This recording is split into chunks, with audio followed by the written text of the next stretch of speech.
네, 외국인의 눈 시작하겠습니다. 가장 빠르게 글로벌 금융시장을 분석하고 외국인 투자들의 투자 방향을 들여다보는 외국인의 눈 시작하겠습니다. 순살 공동 창업자이시자 전략이사를 맡고 계신 모건 스탠리 출신의 박지윤 에디터 스튜디오에 모셨습니다. 안녕하십니까? 안녕하세요. 예. 우리 시청자 여러분들이 박지윤 에디터 그러면요. 네. 뭐 편집국장인 줄 알고 네. 예, 그 이분이 뭐 금융에 대해서 아시나 이럴 수도 있어요. 그 에디터라는 이 직함 좀 바꾸면 안 되겠습니까?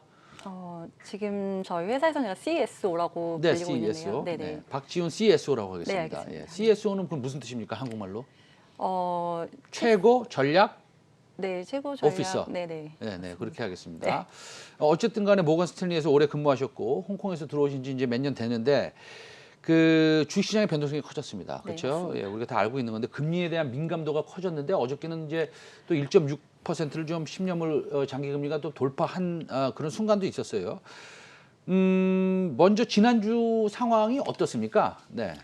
네, 역시나 계속해서 미국 측 금리 움직임에 굉장히 민감한 모습을 보여주고 있는데요. 이제 급기야 이제 장기금리 상승에 가장 영향을 많이 받았던 그 성장주들이 중심이 되어 있는 나스닥이 이제 연간 기준으로 하락세로 전환이 됐습니다. 근데 지난 며칠간 시장에서 달라진 점은 이 장기금리 상승에 대한 두려움보다는요, 더 짧은 구간에 금리가 오르기 시작했다는 점을 좀 주목을 해야 될 것 같아요.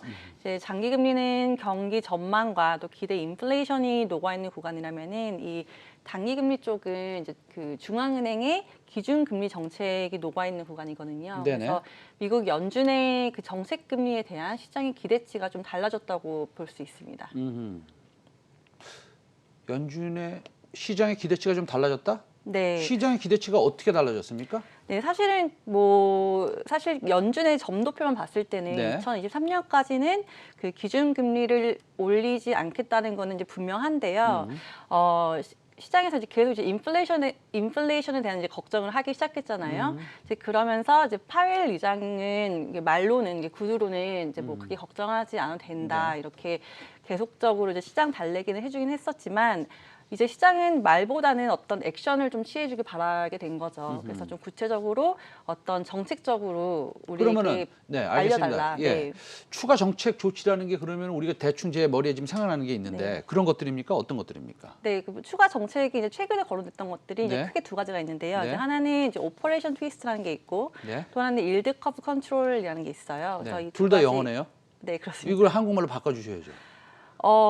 한국말로는 좀 설명을 해드릴게요. 어떤 그러면 건지. 오퍼레이션 네. 트위스트가 뭔데요? 그러니까 트위스트가 이제 그 확 비꼬는 거 아니에요, 그렇죠? 그 트위스트 댄스도 있잖아요. 네네. 틀어버리는 그렇죠. 건데. 네. 예. 그래서 오퍼레이션 이 두 가지가 전부 다 네. 이제 공통점은 그 중앙은행의 대차 대조표를 크게 늘리지 않겠다. 그래서 유동성에는 그 영향을 주지 않으면서 좀 부양을 하려는 건데 그 오퍼레이션 트위스트 같은 경우에는 네. 그 단기와 장기 금리가 있잖아요. 그래서 네네. 단기채를 팔고 장기채를 사주는 거예요. 그래서 네네. 최근 같은 경우에는 장기 금리가 많이 오르면서 시장이 되게 불안했으니까 네.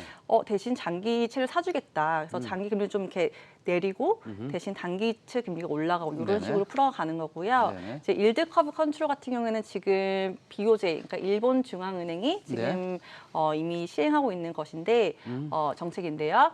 그 금리를 어떤 타겟 레벨을 정해놓고 거기에 맞추겠다. 예를 들어서 10년 국채를 뭐 2.0%에 맞추겠다면은 거길 넘어가면은 계속 국채를 사는 거고 거길 내려가면은 국채를 파는 거고 그런 식으로 하는 겁니다. 그러니까 시장을 공개적으로 조작한다는 뜻이네요. 맞습니다. 네. 시장을 공개적으로 조작한다. 왜냐면 지금 그 원래는 이제 가장 쉽고 효과적인 방법이 기준금리를 인상하거나 인하하는 식으로 중앙은행가 그 카드를 쓸 수가 있는데 네. 사실 지금 아직은 저희가 팬데믹 여파에서 나온 건 아니잖아요. 네네. 그러니까 그 카드 쓸 수 없기 때문에 자꾸 다른 카드가 뭐가 있을까라고 얘기가 나오고 있습니다.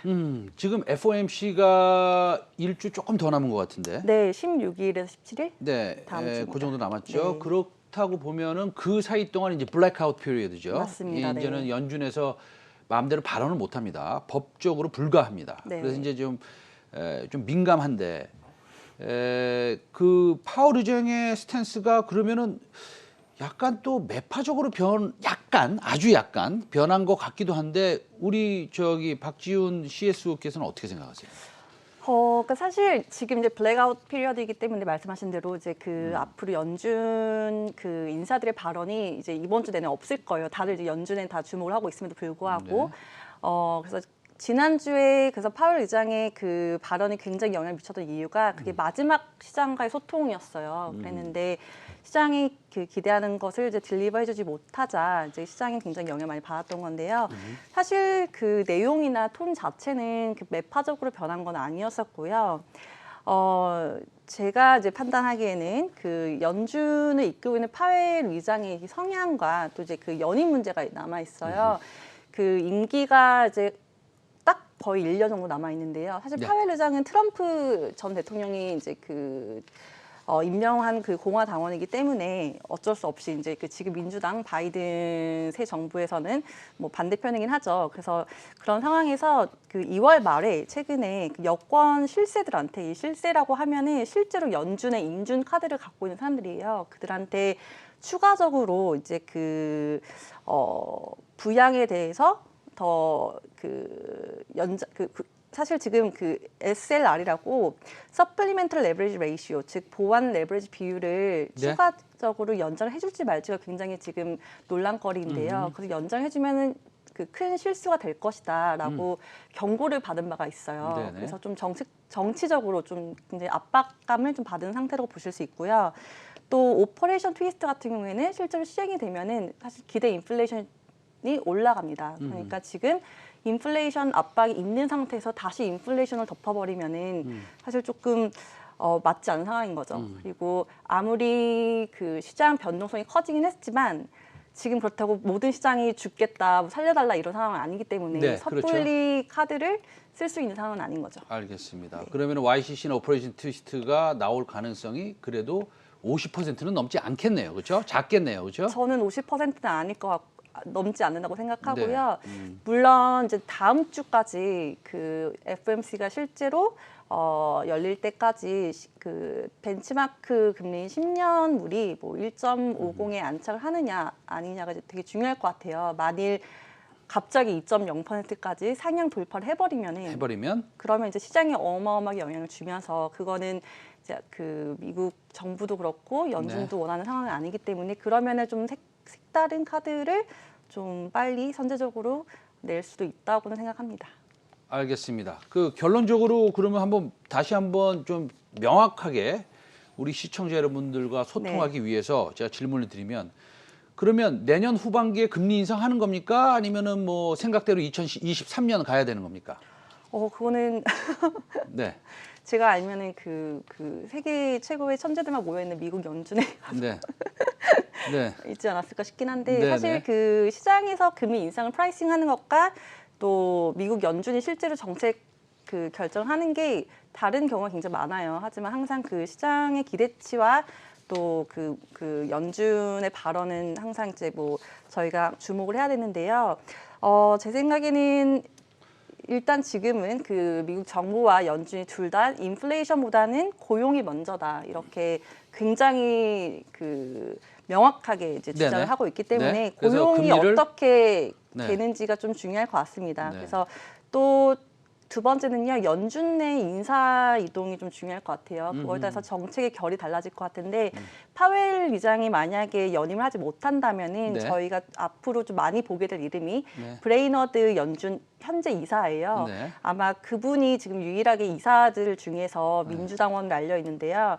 그리고 또 지금은 옐런 전 그 연준 의장이 재무장관이 되었잖아요. 하지만 바이든이 막 그 대통령이 이번 됐을 때 이분이 재무장관이 되는 것이 아니냐라는 얘기도 있었어요. 네. 그래서 그분의 발언도 중요할 것 같습니다. 네. 그 간단하게 브레이너 그 연준 이사가 매파입니까? 비둘기파입니까? 비둘기 반 알고 비둘기입니다. 있습니다. 네. 예, 좋습니다. 그러면 그러면 우리가 섹터별로 보면 뭐 종목별로 보면 뭐 테슬라 이렇게 얘기할 수 있지만 네, 섹터별로 보면 이런 그 성장주들 네. 우리 지금 10년 국채 금리가 조금 빠르게 올라오면서 그동안 불패 신화를 보여줬던 테슬라 이외의 다른 종목들도 네. 조금 힘든 것 같습니다. 그렇다고 본다면 작년 올해 초까지의 시장에 아주 그 유명한 캐시우드의 그 아크 인베스트먼트의 펀드도 좀 힘들었을 것 같은데요. 이분들은 지금 어떻게 이 자기의 펀드를 조정하고 있을까요? 네, 그쵸. 그 시장에서 그 작년에 워낙 수익률이 너무 높으셨고 또 그랬기 때문에 연초에 사실 캐시우드의 그 아크 그 ETF의 펀드로 유입이 작년 대비해서 10배가 늘어났었다고 해요. 네네. 그래서 굉장히 이제 핫 이슈가 됐었는데 작년 팬데믹이 터지자마자 수익률이 약 45% 그 월간 기준으로 손실 났다가 물론 다 회복을 했고 최근 한 달 동안 약 30% 정도 이제 손실 났어요. 네네. 그만큼 굉장히 좀 힘든 시간을 보내고 네, 있는데요. 뭐 화면 보시면서 간단히 설명하시죠. 네, 예. 지금 이제 보고 계신 화면 같은 네네. 경우에는 그 이제 아크사가 이제 굉장히 좋은 게 매일 그 네. 어떤 종목을 샀고 팔았고를 다 공개를 합니다. 네네. 그리고 굉장히 그 캐시우드가 직접적으로 인터뷰를 자주 하면서 소통을 많이 하고 있는데요.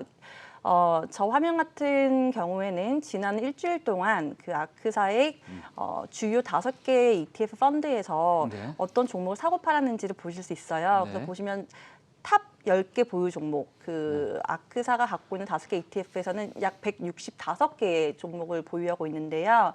지금 그들이 선택한 전략은 선택과 집중이에요. 그래서 165개 중에서 가장 많이 갖고 있는 보유 종목 30개에서 40개를 더 추가 매수를 하고 있는 중이고요. 저가 매수 기회라 생각하고 나머지 종목들은 좀 정리를 하고 있습니다. 그래서 보시면 제일 많이 가지고 있는 1등이 왼쪽부터 테슬라, 2등이 텔라독, 세 번째 스퀘어 뭐 이런 식으로 보실 수 있는데 테슬라는 지금 요새 좀 많이 힘들지만 계속 사고 있어요. 그리고 뭐 두 번째 원격 진료인 텔라독도 사고 있고 네. 이제 OTT 플랫폼인 로크도 계속 사고 있고요. 뭐 네. 바이든은 조금 정리하는 모습 보였고요. 네.